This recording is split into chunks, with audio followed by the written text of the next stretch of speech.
সবাই কেমন আছেন? আশা করি নিশ্চয়ই ভালো আছেন। আজ আপনাদের খুব কমন একটা রোগ, মানে কমন বলতে ম্যাক্সিমাম মানুষের এই সমস্যাটা হয়, কিন্তু কিভাবে হয়, কেন হয়, এই সম্পর্কে তারা অবগত না। হঠাৎই এই সমস্যা যখন আরম্ভ হয় তখন একটা অস্বস্তিকর পরিবেশের সৃষ্টি হয়। সমস্যাটা হচ্ছে পায়ের গোড়ালি ব্যথা। হঠাৎই আপনি রাতে ঘুমিয়ে আছেন, সকালবেলায় উঠে দেখবেন আপনি দাঁড়াতে পারছেন না, আপনার পায়ের গোড়ালিতে অসম্ভব রকমের ব্যথা, আপনি হাঁটতে পারছেন না, আপনি চলাফেরা করতে পারছেন না, কাজকর্ম করতে পারছেন না, পায়ে পাতাতে পারবেন না, পায়ের গোড়ালি এত পরিমাণ ব্যথা হবে। তো এই ব্যথাটা কেন হয় এবং এর চিকিৎসা কী?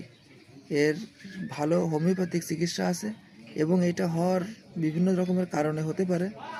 শরীরে ক্যালসিয়ামের ঘাটতি হতে পারে, আপনার হাড় বৃদ্ধির কারণে হতে পারে এবং হাড়ের অন্যান্য কোনো সমস্যার কারণে এটা হতে পারে। তো এর কার্যকরী সমাধান আছে, কার্যকরী ট্রিটমেন্ট আছে, সেটা হোমিওপ্যাথি ট্রিটমেন্ট। এবং হোমিওপ্যাথি ডাক্তারের কাছে আপনি যে ট্রিটমেন্টটা করালে আপনার অল্প সময়ের ভিতরে সম্পূর্ণভাবে রোগটা ঠিক হয়ে যাবে।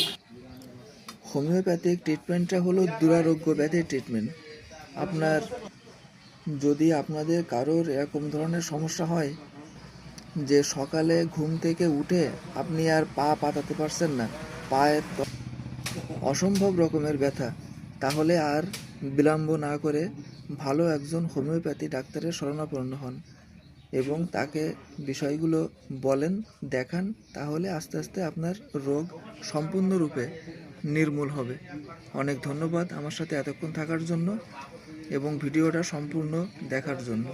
এরকম স্বাস্থ্য বিষয়ক টিপস পেতে আমার চ্যানেলটা ফলো করে রাখুন এবং ইউটিউব থেকে দেখলে সাবস্ক্রাইব করে রাখুন। অনেক ধন্যবাদ।